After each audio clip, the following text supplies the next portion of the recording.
So I come down the corridor, knock on the door, and I open the door. Whoo, there's just smoke. There's just smoke. And okay, fine. Okay, we go inside, and there's Sungoma on the floor. He's got his burner, Bunsen burner, and he's got his horse manure that's compact. That's how they do it, and he's burning it.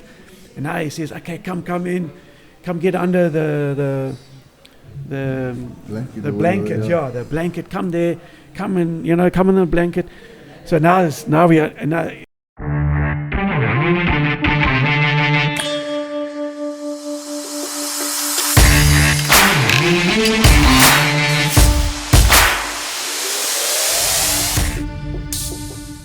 Welcome to another edition of Horses to Follow for KwaZulu-Natal with myself, Warren Lenferner, and my co-host and good friend. He's not so grumpy today as Andrew Harrison, but we'll get to Andrew in a moment because I want to welcome and introduce our very, very special guest and racing friend, none other than Neil Tovey, who's joined us today for today's podcast. Neil, how are you? Yeah, I'm great, thanks. I'm all good. Thank you for your time, having to travel from Umhlanga out that way to come and join us here at Summerfeld. We appreciate it. Yeah, it's great. I spent a little bit of morning at the stable, so I love coming up here. Okay, Andrew, how are you? I'm here. What does it feel like sitting next to a legend? Normally you sit next to me and you don't like it. Yeah, I don't like it either. We're going to talk about soccer today, and we're going to talk about Neil Tovey and find out what makes him tick. And as you all know by now, let me get it right. Let me say it correctly. I'm not saying I'm not a soccer fan. I am a soccer fan. I enjoy soccer. I enjoy rugby. I enjoy cricket. I enjoy watching it all. But I don't know too much about it. But horse racing is my strong point. Although you just said horse racing is not my strong point either. So nice to. Oh, you're still working, yeah? Yeah, I'm still working. You're quite right. So we're going to talk about soccer today. And Neil, the first thing that I ask all our guests, and normally it's the question is, how did you get involved in horse racing? But let's go right back to when you were a young man. How did you learn about soccer? What made you like soccer? How did it all start? I was fortunate to have a brother, Mark, 7 years my senior, so he was already playing football. My dad was a keen footballer and sportsman and cricketer and all that, and so even from started at the age of 5, where I had boots that were about 2 sizes too big, so I had to wear double socks and down at Virginia Club, because I lived in Durban North, the Virginia area, and so that was my first little experience down playing junior football. And I love all ball sports. I've always been a ball sport lover and done pretty well at them at school. But football was my first love. Okay, sure. Just as with horse racing, it's they say the adrenaline, the rush. Yeah. Is it sort of much the same with soccer? It certainly is, yeah. You get the rush, the adrenaline. Yeah, obviously when you're young, you don't know quite where you're going to go with the game. It's more a hobby, as you say, and you enjoy. I was fortunate to play for the A team on all my age groups that I went. So I was winning more often than I was losing. So it was a little bit easier to get into the game then, Neil, where did you go to school? Where your junior school and your high school? I was Virginia Primary. Geez, same as me. You see, good boys come out of Virginia Primary, Andrew. Geez, okay. That was a lot long after you. and Northlands Boys High. Okay, so that was before Northlands and Beechwood. Yeah, they just amalgamated a couple of years after I left. Yeah. And I was also my brother and my cousins were at Beechwood. So that would have been you would have been then at Northwood at that time. Northlands, yeah. And then I matriculated from Northwood once they amalgamated. What school did you go to? Sorry, I went to a proper school. What is it called again? Hilton. Oh yes. Okay. Move on. Sorry, you were move saying. on from that. Yeah. Now they're saying that it's quite ironic that when I went to Northlands High, Virginia Primary always had football and all that attached to it. But when I was at Northlands Boys High, they never had one football team. I had to play club football on the weekend. Never at school. Now they've got over 30 teams at Northlands playing football. In the old days, it was rugby or nothing. Yeah. Interesting interesting point that. Neil, your nickname, Makoko, if I'm pronouncing it correctly. First of all, tell us how you got that name and what does it mean? Funny enough, when I played for AmaZulu in the 80s, my nickname was Pikoko. the peacock, and I was strutting around the middle of the midfield, and A bit like a rooster. yeah, but it was more peacock at that stage. Then, as I became older, I was becoming the rooster.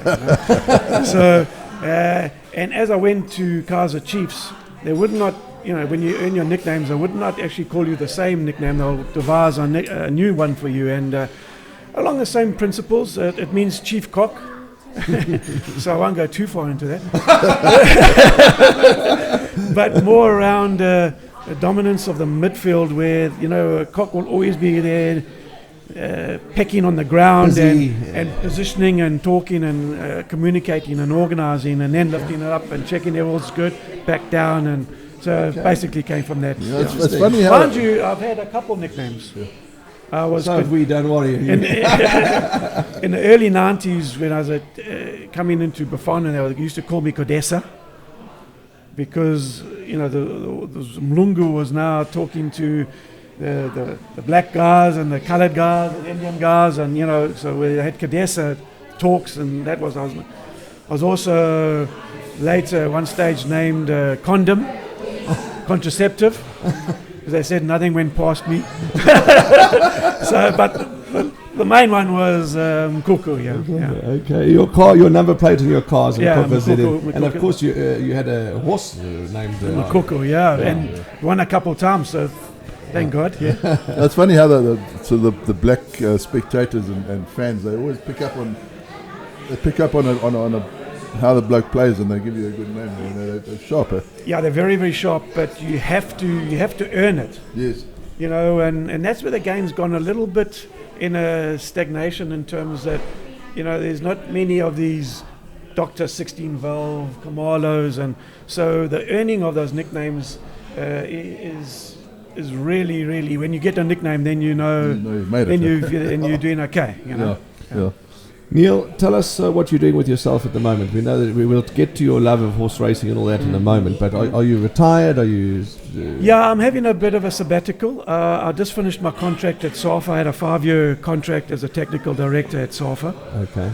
From 2015 to 2020, and the last couple of months, obviously, when COVID came in, I was then obviously summoned to Durban, to the home, work from home, but the contract finished, and I thought, okay, I've been travelling for 40 years every week somewhere in the country, and it's time just to have a little bit of a break from the game. So at this moment, a little break from the game, but we'll see where it goes in the future. Yeah.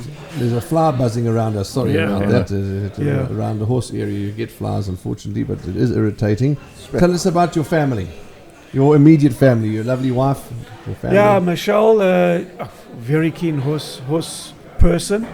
Sense of humour like you can't. Yeah, she's full of fun, and she was a very good show. Very good. I'll pay for that. She was a very good show jumper in her day, and so she's always had the love of horses, which helps when you want to get into the game of horse racing. Yes, and of course. A lot of the time, when we have a look at a horse and want to purchase, Mitch will be the first to run her eye over the colt or the filly, and see where what her thoughts are on it, and I trust her thoughts. Yeah. And then obviously my kids. How many kids you got? I've got 3. Sheldon, my son, youngest. He's the youngest.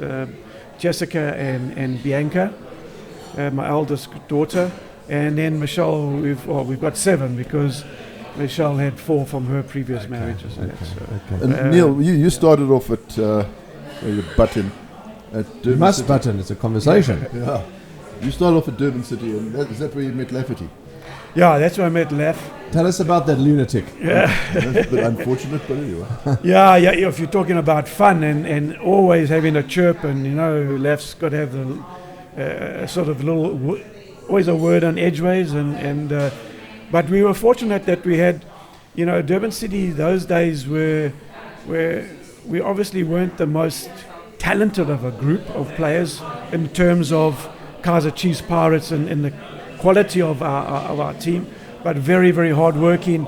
Although some would say you have to have talent to have won league championships, which we did in 1982, back-to-back league championships in 1982, 83, and Laff was part of that. Dennis Wicks, Mervyn Hoeflesh, all the guys that very much avid lovers of the horse racing game, you know, and so we, but left in the midfield, played in the midfield as well, and wasn't an ever present, but he would always say he was ever present at training. And your coach was Clive Barker, was he? Yeah, Clive Barker, yeah, and everybody knew Clive, you know, and so Clive had this team that knit together and worked for one another, and a lot of the games when we might have been 1-0 down, 2-0 down, last 10, 15 minutes, we'd always pull something out to manage to win them, and that's how we got our league championships back to back. Like Manchester United, where you've got to pay the referee. Yeah, penalty and a lot. But we never used to get the penalties. We used to really work hard for it. So Lef, you know, he was part of that setup, and then even in 1982, I think Mick Channon came out.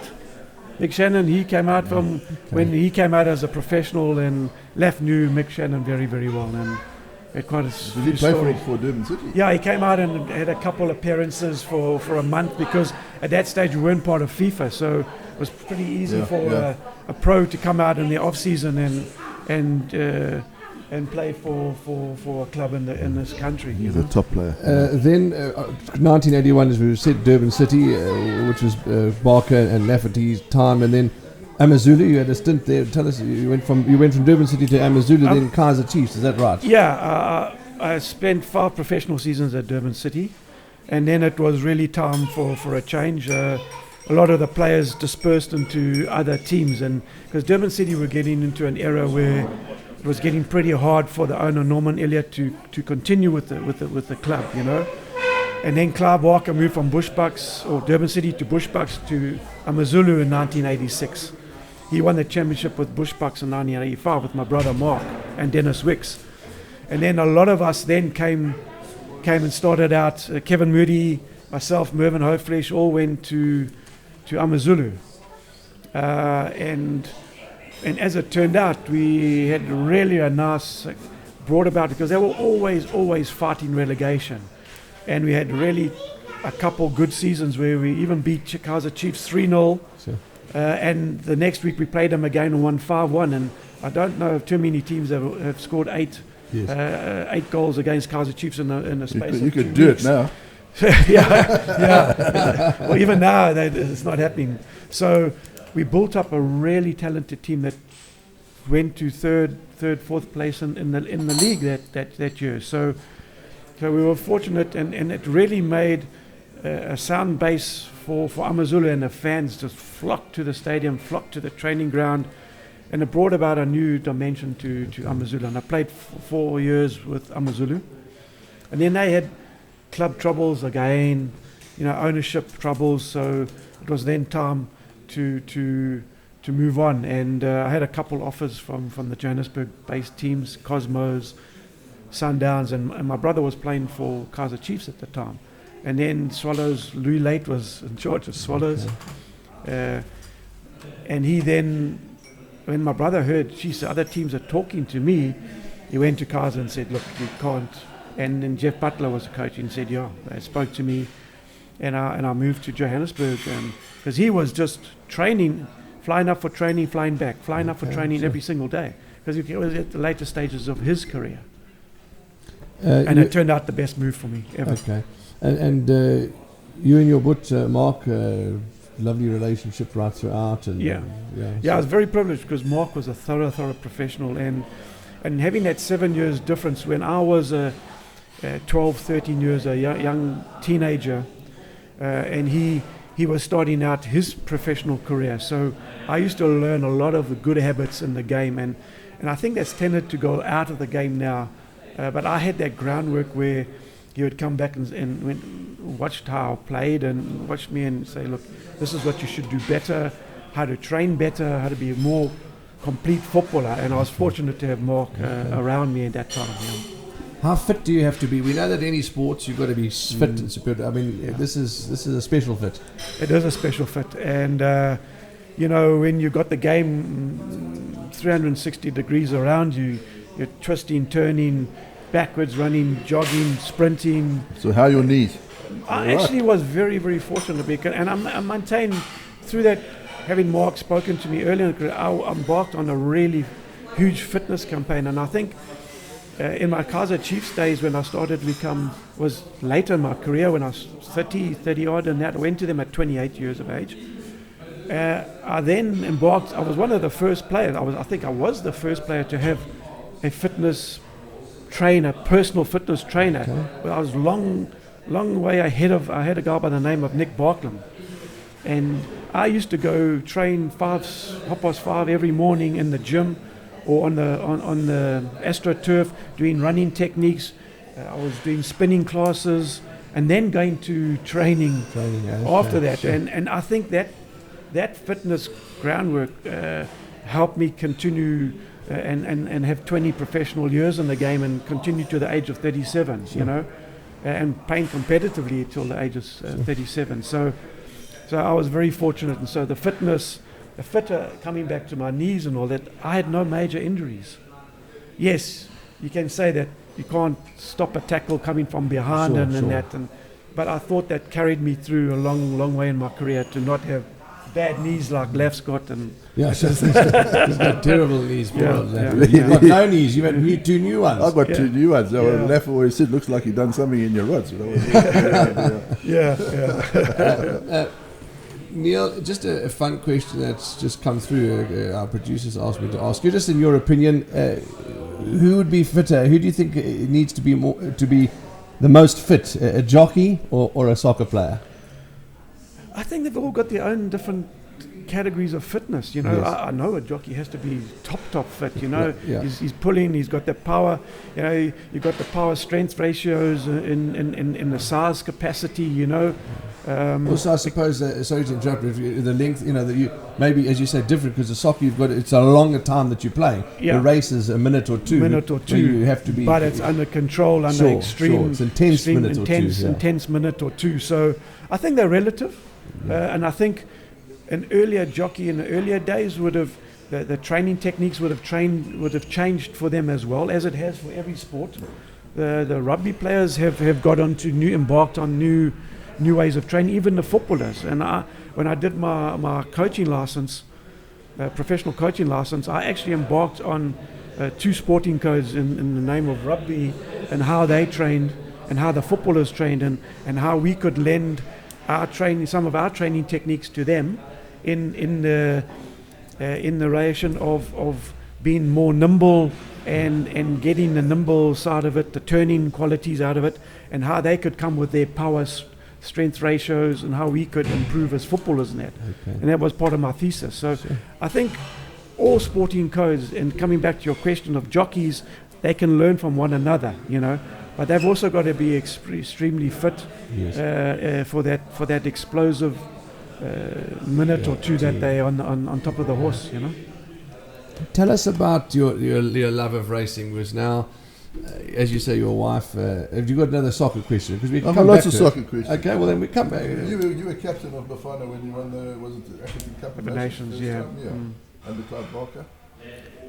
I was lucky and fortunate to be the first captain us back into international football in 1992. And I was already 30 years old then. Right. So, but and at 30 I only had a short period of time to play for your country, and I was lucky enough to play 52 matches from the age of 30 for your country. So that I really enjoyed that, because when I was growing up as a professional, I never had that opportunity to think, I can play for my country here. It was, I'm going to play for the best club in the country, and in my eyes it was Kaiser Chiefs. Okay. And I managed to fulfill that goal. But then suddenly things were changing when it came into 1990 when Madiba came out of prison and that, and he gave us a chance to put our skills on the international front. My brother wasn't fortunate, already passed it, and Jama Sonos and Ace Nslingers never had that opportunity. Some really great players. So that's why I'm saying I was very fortunate and lucky to play for my country. But that AFCON win, it was really the highlight of my life in terms of, besides the birth of your kids and things like that. But it was something that I'd never thought I'd ever have possible to that do. AFCON when I remember we were Boswell Wilkie Circus was in town in Maritzburg, and they had a tent up. Thank God it wasn't in town in Johannesburg. No, they had a TV up under a tarpaulin there, and no one was worried about the circus. We were all watching, and when and won, everybody just went berserk, black, white, everybody. Well, that's what it did, you know. I was fortunate to be at the World Cup rugby win in '95 at Ellis Park. Yeah. And that did wonders, but it was only 10% of the population basically that it touched. Whereas the AFCON, it touched a white farmer in the Karoo. You know, everybody for that month knew about what was happening, and James Small was in the crowd, and so where we lent support to the rugby players, we had various golf days, banquets where Francois was there, Hansi Cranier was, you know, so all those codes, we met at golf days, we met at functions, we were always talking to one another, engaging in different thought processes and that. So it was a wonderful time. And sport played a major role of bringing this country together for the new democratic 94, you know, elections and that. And Madiba was always ever present in our matches. Maybe a silly question, but you'd met him, maybe. Oh yeah, no. Yeah, of course. He was very, very special, and you know, often phoned me, Neil, and I got a call from his office, and early in the morning. Madiba wants to speak. Okay, yeah. And Neil, but it was always engaged on how's the family, how are you first, you know, phenomenal, and then get to the questions about the game of football and how we're going to do that week, and obviously he visited us at our hotel time and time again. But just a call to say, Neil, how you doing, and how's the team? You know, how you training? Don't put pressure on yourself. You know, you're doing wonders for me and the country. You know, continue on it, and don't put pressure on yourselves. Go out and produce the results. And then you'd come to the hotel, and I mean, you walk into the presence, and he would greet every single person in that room. Didn't matter who you were, and talk to you and have a conversation with you. So, an ultimate special man. You know, special man. Sure, it's a lovely story. You know, as you say, that is a special story. So you know, that's fantastic. Now, okay, now you can get on to the racing. Now you want me to get on with the racing. Let's talk racing then. Or before we talk racing, you must have had one or two funny moments or embarrassing stories, and you know, you've maybe gone for a goal that you can't lose, you can't miss, and you miss, or you miss, or one or two funny little stories you can share with us. Yeah, I must talk about my and I hope I can just cut it down to the finer, short, abbreviated patch when I first joined Amazulu, where you know, being a very cultural Muthi-based team, you know, and now I'm here as some Mlungu that's come into this team, and you have to embrace the culture of the club. If you want to be successful, no matter where you go, if you're not intense in your culture of that club, of whoever it is, if it's Zulu, Sotho, whatever, you have to embrace the culture. And I remember my first game, we played Arcadia Shepherds at where the Sharks play the rugby at Kings Park, because that was our home ground there, not the soccer stadium. Amazulu, we played out at Kings Park and shared the training grounds behind there. And we were playing Amazulu. Now Amazulu, when Durban City used to come camp for a home game, it was basically you'd arrive at the day of the match, have your pre-match meal and play the match, and then go have a night and go home, you know. Whereas Amazulu used to camp, and they camped at the Athlone Stadium, because they used to have to take their players out of the location, out of wherever they lived, because it wasn't pleasant for them to stay there. Sure. You know, we're talking about apartheid days. And so that they can have a good night's sleep and a good night's rest, and then play the match. So now we come to Athlone Stadium, we come and have a Friday night before the Saturday match. I'm having a meal, we have our meal, we go to our rooms. And now, as I said, there was a couple of Mlungus, Jimmy Ormshaw, Mervyn Hoeflesh and them, and we were rooming. And we got and then 10:30, there's a knock on the door. come down. There's like a type of meeting, you know. So I come down the corridor now. Athlone Hotel, which is now called Riverside. Riverside, okay. Riverside. These long corridors, you know. So I come down the corridor, knock on the door, and I open the door. Whoo, there's just smoke. There's just smoke.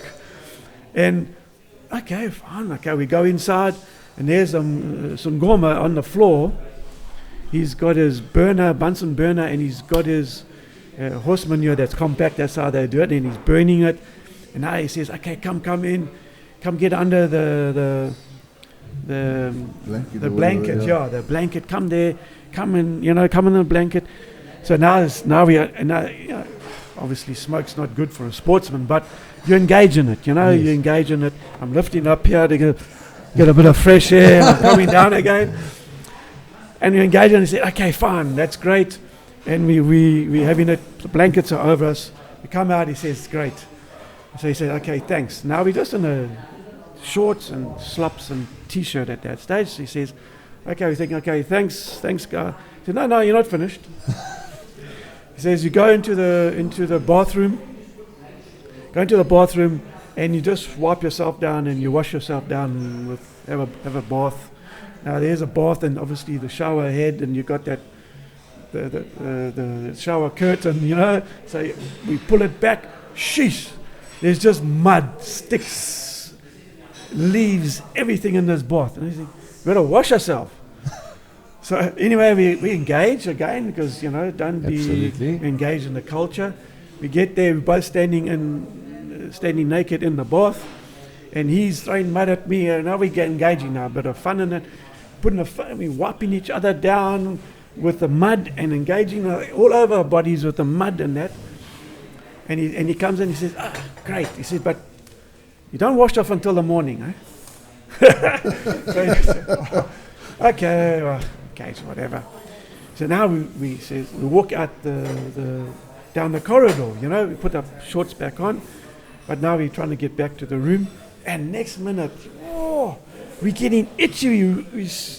We've bloody got itch all over our bodies, you know.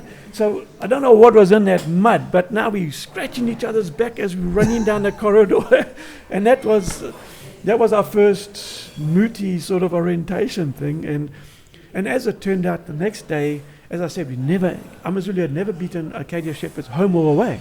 Never ever beaten Acadia Shepherds home or away. We play and we 1-0 down after 7 minutes. And I think, geez, it's going to be a long day.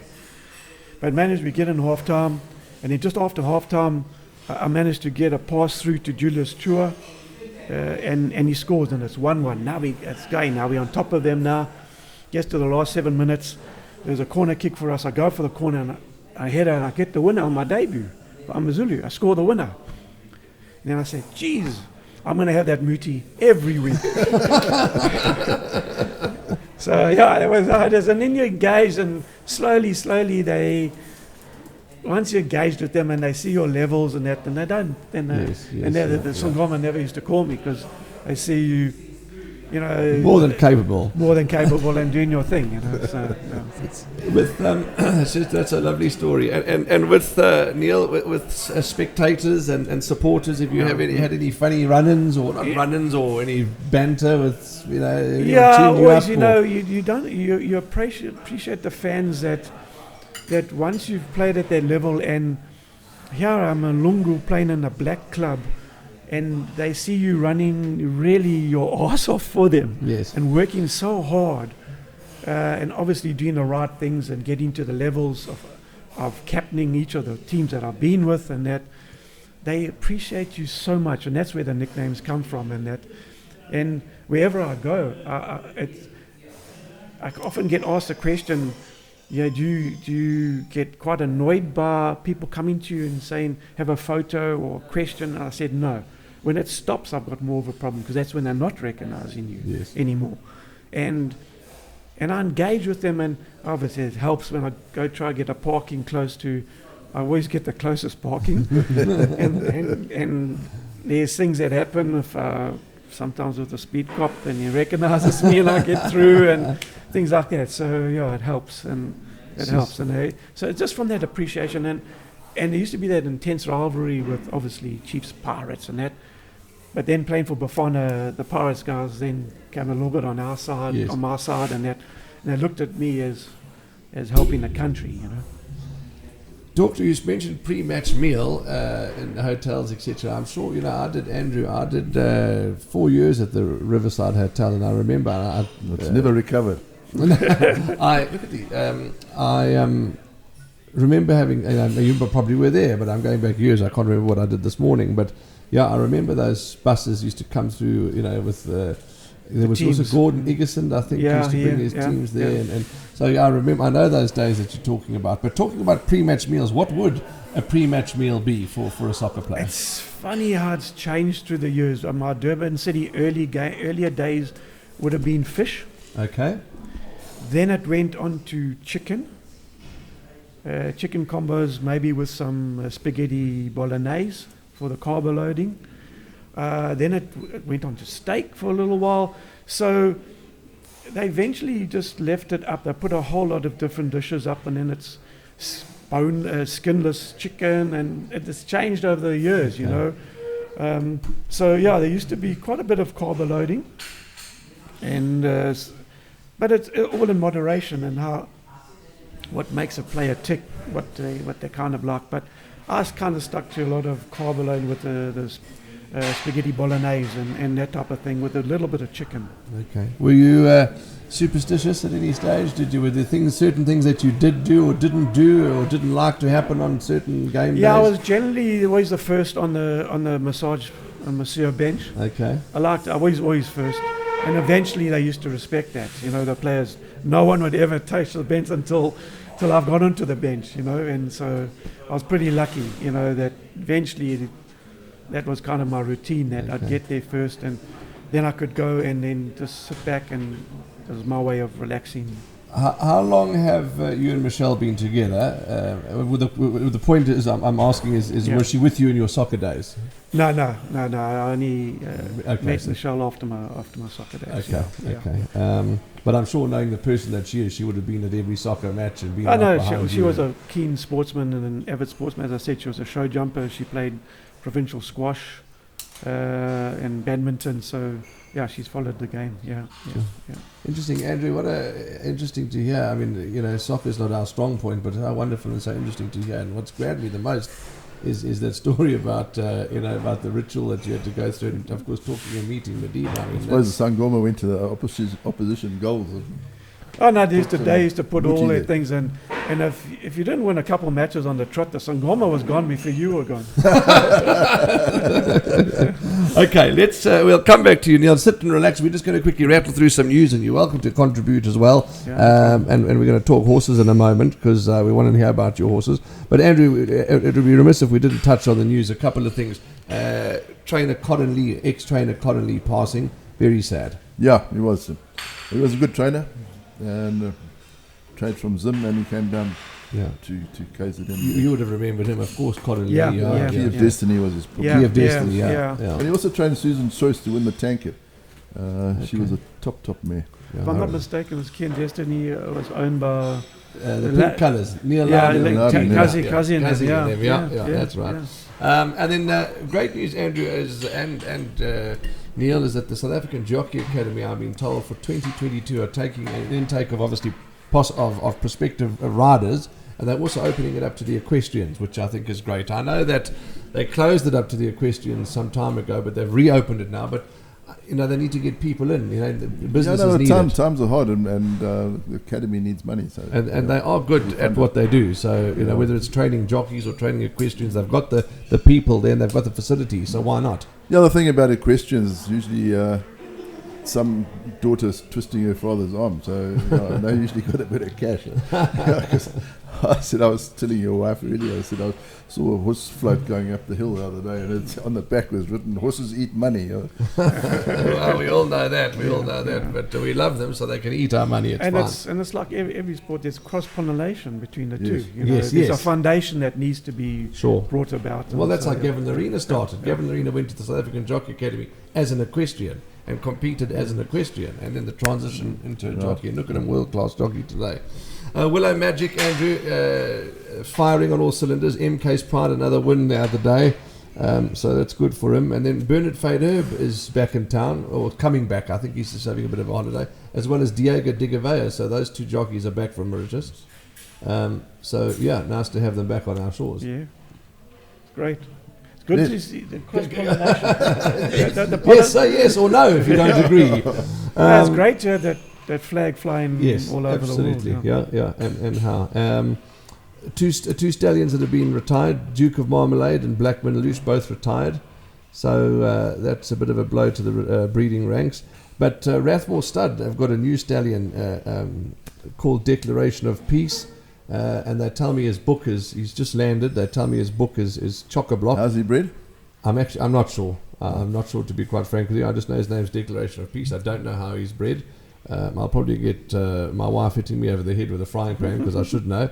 But one of the mares that he has got is Mystery Dame. Now, you know Mystery Dame produced Nexus and Lady in Black, so he's gonna have a good start. And you'll be interested as an owner, and so will I. It's about time you get a share in a racehorse. Bloodstock South Africa, I've got incentives to the value of 12.4 million rand, and they've called the project 12.4 million reasons to buy a racehorse, because they've put up 12.4 million rand prize money in various races and various incentive races. So that's I think a good show, because any cash injection will help. Yeah, well, we need new owners. Yeah, the game is, you've got to tap into the market. Where's the emerging market now? And it's a big incentive, and it's a great incentive, because it's taken strain. You as an owner, Neil, maybe it's not, well, it probably is the right platform, but what is it that you would like to see? I know for me, people have asked me, as an owner, what would you like to see being done? Or for me, is just the focus on the owner. I'm not saying we don't focus on the owner. I want to see more focus on the owner. And some people often say to me, when I'm doing my TV work with Graham and all them, why do I mention, this is owned by Mr. and Mrs. Harris, and this is owned by Mr. Taravinga? I do it because you want to make the owner feel special. No, well, that's half the reason for television, is to actually boost the owner. And I know people complain about interviewing owners after a race, but strictly speaking, they are the right people to. Correct. It's their time to shine. It's their time to shine. It's their horse. It's their time to shine. It's so important, because you've got to give them an experience, and hopefully the levels are coming down, and we can get them get the fans and the spectators back to the course. Yes. And the owners coming back to the course, or they've been for a while, but more, and give them an experience. I think that's where the racing industry's got to go, and give the race owners an experience so that they can bring fellow. I've got a group of people that I want to give the experience to on the race day, and you only need one or two of them to come into a part share and get captured into that environment, and then it's done wonders for the game. And if you have that experience all over, you're going to get more and more people in the game. And I think that's hugely needed. That's a good point. I think one of the most important things when you come to horse racing is to get a whole bunch of people together to enjoy it together. Yes. Remember in the old days, everybody was like a big racing family, so everybody knew everybody else and they had a good time. And then it's sort of dissipated now, where people sort of stick to themselves and they don't mix with other people, and then it becomes a little bit disjointed. Yeah, but it's not so much fun anymore. As Neil says, and I've seen you brought your son to the races, and Michelle's out on the balcony having a cigarette, and everyone's laughing, and you're in the parade ring, and it's fun. It's an enjoyable experience. You don't just come to the races and sit and stare in space. There's something to be had. You eat something, you enjoy a drink, you go to the parade ring, you watch the horses parade, you have a bet. It's a whole thing. It's not just it's a whole package. Yeah, you got to and there are tours that can be done. That if you want to go and see the start, you go and see the start. So it is a whole experience. You're quite right, and yeah, it's not just coming to the races and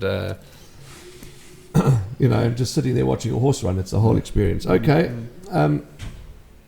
Obviously, with Laff, did he get you involved in horse racing, or have you always had a bit of an interest in gambling and sporting and racing? Yeah, when part of that Durban City team, we're always at the races, as a team. Sometimes on the Wednesday afternoon before we had to go train just down the road, we were there at Greyville, and then the training ground was just down the road. So I engaged in there, but never owned racehorses then. Okay. It was funny enough when we won the cup in 1996.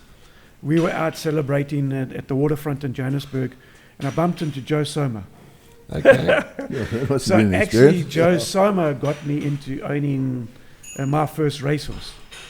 I lived in Johannesburg, and so then I used to go out all the way out to the Vaal a couple of times and take the family out there. And so for the first owner was Joe. Okay. Well, he was a good trainer to start off with. With Because, Joe. he was good fun, old Joey. Joey, and you know, it was a fun event as well, because I believe that you've got to, when you come to the races with people, as I said, it's got to be a fun event. And then coming back to Durban, then obviously Mervyn and then I got into horse racing back with Laf in Durban. Yeah. Let's call a spade. I mean, I turn it into a positive thing. To get involved, like in anything, it costs a bit of cash. It's not an impossible sport to get into, because you can get you can get a syndicate 5% shares. Yeah. I've got a friend of mine that's got 2.5% share in a horse, and he has just as good fun as anybody else. Exactly. So it is affordable, but let's not fool one another. It's you can't get in for free. It costs a few pounds. Like you want to go and play golf, you don't play golf for free. You want to go to soccer, you got to go buy boots, etc. But it's so like that sign you were talking about on the back of that horse float. It's true. It does cost money, but it's affordable, and if it's done properly and in an affordable way. Yeah, but I think you got to look at it realistically. You go into it to have fun. You're not going there to make a profit. I think you got 100%. You got to go in there for the right reasons, and not to think that you're going to make fortunes out of the game. Sure. Yeah, we all dream it. Correct. We dream it. But at the end of the day, and that's why I keep talking about this education of the owners in terms of what it entails with regards to the whole complex way of training, of bringing owners into the game. Why are they coming into the game? This is what's expected. And I think that the whole package needs to be, if we can, and I'm talking about now, you're talking about black owners. How do we engage? Because that's where we are at this moment. That's where the money is at the moment. Well, I mean, look at that. And we got to engage with them and explain to them this is what it's about, because a lot of them do not know. They think you need a fortune to get into the game of horse racing, but you don't. Yes, it can cost money, but you don't need a fortune. Part ownerships, shares, and that. Absolutely. And that education is a big aspect that we need to bring. That's a good point. I mean, look at Chris and Carly, the owner of MK's Pride. We just talk about. I mean, Chris, what a wonderful man who I've had the privilege of meeting at Hollywood Beds Gravel, and his son, a young guy who's just bubbly and full of life. He's trying to get his mates, and that's. That's what you need, yeah. That we should actually be using MK's Pride story around the country, because that is maybe we get Julius to maybe buy a horse. Oh, goodness gracious me! But okay, so that was with getting the owners involved. There was something else I wanted to touch on, Andrew, but I'll come back to that. So. Your horses, Makoko, been the most successful? I've been. She was a 3-4 time winner. Good Buddies, now a 5-time winner in Mauritius. Okay. Electric Surge, 2-time winner, but had four close-up seconds. We wish it had been the other way around. But we're fortunate now. I've got really some nice babies on the go at the moment. I think I can do well. And I have to touch on, I'm with a bunch of really nice owners. I have to also thank Robbie Hill too. I'm with Robbie in his stable, and he's got a fun art to find a 50,000 rand horse and to take it to the heights it can do. So having fun there. But what we now touched on is the breeding side of it with at Bushel with Corin and Warwick. Corin, okay. Yeah. And we've got Gemstone Glamour that's thrown Casimiro, which we feel is it's going to run yesterday, wasn't it? It's going to run in a couple of weeks. Okay. And she's thrown a couple. Casimiro's half brothers coming in soon. Yes. We're trying to get the name of Mayonnaise.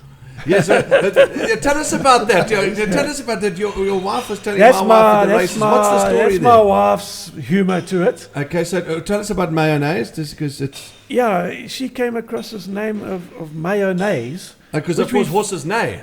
Yeah, they neigh, and MAYO and NEGIS. Mayonnaise, GHS. So, okay, mayonnaise. And we feel it's really apt, and you have to have that fun element to the game. Yes. We fighting like hell to get the name.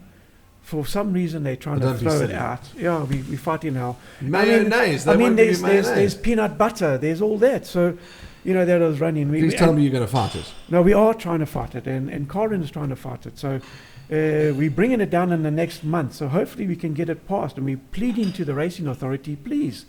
Why, for what reason are you... It's not rude. It's not rude or anything like that. I mean, there's been goat and we've had duck and golden duck and before donkey and all those. And why do you think they wouldn't let that by mayonnaise? It's not rude or it's not derogatory. Well, they probably haven't worked out that it doesn't mean anything except mayonnaise. Yeah, I mean, it's not...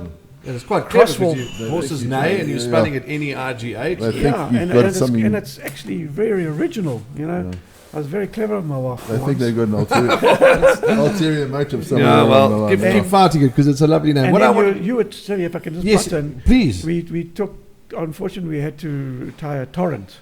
Because there was another name. Which was out of Garibaldi and Soft Falling Rain. Okay. And she won a barrier trial first down, and she was showing, and we've just covered her with Willow Magic.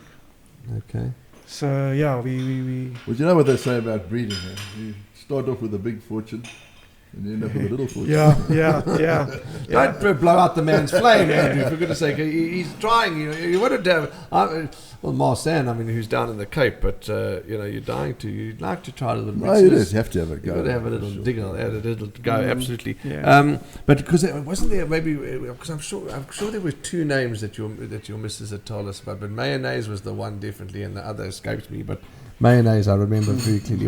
The point I was trying to make with you gentlemen earlier on. You say that it costs all of us. You have a bet, we owners, and we have a bet, as do people that watch the show. I speak to a mate of mine, who's involved in horses and golf. How was the golf today? Oh, no, good. I said, just how much did the golf cost you? Well, it was 800 for the round, 220 for the cart, 6YZ for lunch. How much did you spend on the day? Altogether, $3 or so grand for the day. How was the golf? Geez, I had a lacquer day. I can't wait to play again tomorrow. But you pay $2,000 towards your horse, it's a big complaint. Yeah. It's the same thing. It's your entertainment. It depends which way you want to look at it. If you're looking to say, I want to buy 10 racehorses and it's going to cost me $100,000 and every month I want to show a profit, then don't waste your time. Do you agree with that? Yep. Obviously, we all want to make money. When you go and gamble and have a bet, you don't want to say, give me 200 wins on the horse, hoping it loses so you can do your 200. The intention is to win, but it doesn't always happen like that. But what I'm saying is that people spend money on soccer, on rugby, on cricket, entertainment. Nobody complains, but it's horse racing. Yeah. It's a complaint, which it shouldn't be. I've been asked by the team here, because they're getting feedback from those that are watching online live. They want to hear one more story, another story that you can tell us. That story about the Muthi was most entertaining, and I'll give you a moment to think. Because I don't have to think. You don't need to think. Well, tell us. Share with us another story. It was actually with Clive Bark and the national team during the AFCON tournament, and Clive was a very, very superstitious coach. Okay. And the fact that if he started to had a series of winning matches, he stuck to his routine, ultimately. Whether it was the same tracksuit, same underpants, I don't really quite know that, but he had his routine for the match day and that. So we were playing Cameroon in the opening game where we won 3-0 and won well. He came down, it was a pre-match meal, coming after breakfast to the pre-match meal, and he had this uncanny knack, it was a bad habit, of sitting in the chair and obviously just finished eating, and he'd ride back like a schoolboy in that chair, I said to him, and he used to always sit next to me a couple of times, and I said, Clive, you can't ride back on your chair, you're going to lose it sometime. You're going to maybe go over, or you're the coach, So he says, Neil, it's just nerves and that, So I said, okay. So I grabbed the spoon and I hit him on his necks. hit him on his balls, and he cringed, and oh golly, you know, Neil, what do you do? I said, no, you can't ride the chair, you know. We won the game 3-0. Next match, Angola. Now, I don't know if he had thought about it, but yeah, in his wisdom or didn't quite know. We're there at pre-season, at pre-match meal again, and he came down and he sat next to me. He wasn't talking, and then he got into his knack of the game, riding on his chair. Well, I didn't ask him. I didn't talk to him. I just got another spoon and hit him again, and we won the match 1-0. Now we've qualified. Now we've qualified for the next stages now. So now now I don't know, he maybe thought, okay, I'm going to get kind of clever for you, Neil. I'm ahead of you here. I'm going to watch you. You're not hitting me on my necks again. Anything. And he was watching me, and he didn't let me hit him. And we lost to Egypt. 1-0. But we had already topped our group on that, you know. So now he must have been thinking, I've got to get this pain. Just for the gain, I've got to have this pain. And it came to the quarterfinals, and I don't know, just by chance, or he thought about it. And then I got the spoon and hit him again. But the spoon kept getting bigger, from a teaspoon to a tablespoon to a serving spoon as we went through the tournament. And his balls just kept getting bluer and bluer and bluer. They got to keep winning and winning and winning. We won the tournament. So that's why they call him the barker. He was barking all the time. So he cringed throughout the tournament. Jeez, that's okay. I'm not superstitious at all, but just watch that black cat walking past you there, Andrew. Okay, yeah, she's... Andrew, let's just... Where's my list? I just want to double check the news. I think we've done all our news. Secretariat. You've got some news. Share with us. Secretariat. Okay. Died 30 years ago. Remember Secretariat? Yeah. So, you're saying it's the anniversary of his death? The anniversary of his death, yeah. Okay. He won the Belmont by 32 lengths. Jeez. Yeah, you must actually watch that video on YouTube. It's pretty amazing. Phenomenal, yeah. To win by any length. Yeah, absolutely. And Alistair Cohn is going to Dubai. Alistair, we touched on Chris van Niekerk last podcast, but yes, Alistair Cohn, there's a good man. There's a guy that's got a talent. I mean, you remember they called him down to do the auction in the Cape. He had no power. I phoned him up. I said, Alistair, you're going to do the auction? I said, have you been practicing? He said, the first time I practice will be when I stand on the rostrum and start. He said, I either can do it or I can't. He's a natural. Natural. He really is. And such a nice guy, and good for him. Good for him. But he tells me it's going to be a 6-month trial or the 6-month season, and then he'll come back and reassess. But I got no doubt he's going to do well. No, I think he's top class. Excellent commentator. He's accurate. He's got a good command of the English language, which helps a lot. Well, we've got our jockeys going. We've got our trainers go. Yeah. This is the next, commentators. Yeah. And we can be very, very proud. Okay. And is that it? What else is there on your news that's department? About me. Everybody happy at Ashburton this morning or during the week? They're a bit grumpy about yesterday. Okay, well, let's not go there. We won't go there. We're having a happy show. Andrew, you've got to give, before we come back and talk to Neil again, we've got to give 3 horses to follow for the podcast. And I would like to start, because if you don't mind. The 3 horses that I've selected are in the 4th race, horse number 14, Bold Premier. That's Teeny Prinsloo's horse, that I believe is a horse you've got to include in the quartet, much better on the turf, and the turf is what we get on Sunday. Race 5, number 13, a little bit naughty, won early in this horse's career. Keep an eye on a little bit naughty. I think this horse could be something special. And then in the 8th race, number 8, Vivid Jet for Mark Dixon. I know it's a tough race, but I was really impressed with Vivid Jet's last run. So Bold Premier, a little bit naughty, and Vivid Jet are 3 horses that I suggest you throw into quartets and trifectas. I suggest you draw a line through all 3. Okay, well, that's very kind of you. Tell us your 3. So, because we've changed now, we're not going through every race, and you're trying to tip I've gone the quartet. race 2 Running Rifles. Justin Snaith. Justin Snaith. Yes. Yeah, I think it was a good run last time. I think it'll go one better. The 5th race I've gone against you. Little bit naughty's drawn in Marriott Road. Yeah, I've seen horses win from deep draws, but yes, carry on. Space Oddity, I think, will... Okay, from gate 1, yes. Yeah, Teeny Prinsloo's horse. And I think Pearl of Asia, we'll just see how good he is, because he got a 14-point shunt up the handicap last time. But he's still... I don't know, if he It's a pinnacle stakes. He's also drawn a little deep.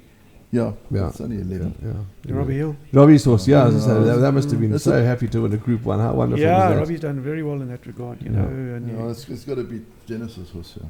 Yeah. Oh, I laughed yesterday because talking of Robbie telling stories. Okay, so those are your three. Just sorry, I'll Those are come my back. Running Rifles, Pearl of Space Asia. Oddity and Pearl of Asia. Okay, and Bold Premier, a little bit naughty, Vivid Jet. Those are 6 horses from the two of us that we suggest you just keep an eye out for and include them in your bets, because we're not going to go through race by race and tip first, second, third, fourth, because you've been racing 48 years Yeah. and you've never met anybody who's tipped the whole card first 4 past the post.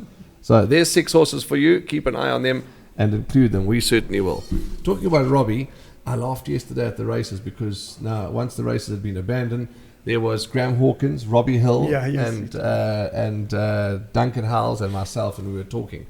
And Robbie and Duncan were just saying, it's tough, and of course, when you lose a race meeting, everybody loses revenue. It's not ideal. Nobody goes to the races and then wakes up in the morning and says, "Let's bugger up the race meeting." You don't want to lose money. So I turned to Robbie and to Duncan. I said, "But you guys are all right, man." I said, "You've got a few pounds, the two of you. Geez, Robbie, that laugh, that husky laugh of us with a cigarette. What do you mean I got a few pounds?" He said, "There's no more pounds left." And I just had a good old laugh, because he's done well as a jockey and as a trainer. He's done well, old Prince. He really has. No, he has. It's sometimes it's in the football circles. You're talking coming from a player to a coach. Yes. And that's obviously coming from a jockey to a trainer. Yes, you do know the ins and outs, and the jockeys never ride a race that you're happy with, because you're now thinking what they should have done and how they should have done it, and so it's not an easy change, but he's done well. Yeah, I remember Robbie saying, he said that if he had known how difficult training was, he would never have started. Yeah, it's not easy. It's not easy, but we love it. We do it because we love it, and. Neil, I think we've done our time. It's been about an hour and we could sit here for another 5 hours. But thanks for your time and for your contribution and lovely stories. And most importantly, thanks for doing what you did for the country and for the sport of the country. And most importantly now what you're doing for horse racing, because you're an owner and we value you and your family and we thank you. Yeah, thanks very much. And we also must never forget the sponsors like Hollywood Bets and, and wonderful job, because those guys are keeping horse racing afloat at the moment. Yeah, they certainly are. And it's important that we have more coming into the game to bring the game alive. And as you say, as we're saying that, bring owners into the game to see how they can enjoy it. Sponsors can also have a good time too, And I'd like to think that Gold Circle certainly does look after the sponsors and values them, and we appreciate them. Johnson, and there's a whole host of them, that we can't list them all. But pardon? MGT? Yes, absolutely. I don't know. I work with the team here. They get very fractious, Neil. Yeah. They think I forget things, but I don't forget. What's your name again, George? I mean, Andrew. We know that we will talk about our sponsors. They get very excited because they think we're going to lose our sponsorship, and we never will, because we never forget MGT. So Green Energy is their game. You know what they're all about. Tawanda puts up all the strip adverts, all the websites, the contact details. We thank MGT Solar for their contribution to this podcast. But that's a wrap from all of us. Thanks, Neil. As I said, all the best to you, and we'll follow your horses and with great interest, and thank you. Thanks very much. Thank you. Lovely. Andy? Yeah, well, you're on your own. You're flying. Yes, you're flying solo for 2 weeks. Can you? How's this nice guy, mate, I've got here? Pleads poverty, no cash. He's going for 2 weeks to the Kruger. 2 weeks, not 4 days, 2 weeks. Yeah, we'll be camping, But still, I mean, you're not going to... Why don't we glamping? The wife's loaded the trailer and the car, and I don't know if we're going to get up the hill. When are you leaving? With beer. Leaving on Monday. With beer. With beer. That's somewhere I haven't been, the Kruger, and I must get there. But Andrew, enjoy your holiday. We'll do. And 2 you weeks. Enjoy the race, guys. Get in there before it gets too full, too full, and the heat and the. Yeah, I was checking the weather. It's 38, 37. Next week it should be lovely in a tent. Yeah. Please think of me, everybody. I'll have to do all Andrew's work while he's away for 2 weeks. Do the podcast on my own. Do all the race cards. Do the newspaper articles. But geez, my heart pumps lumpy custard. yeah, see what I mean? He doesn't give a continental. He's going on holiday, and a deserved one at that. From Warren Inferno, Andrew Harrison, Tawanda Taravinga, the whole team, and our guest Neil Tovey. Please be safe, punt well, and as always, we'll see you in the number 1 box.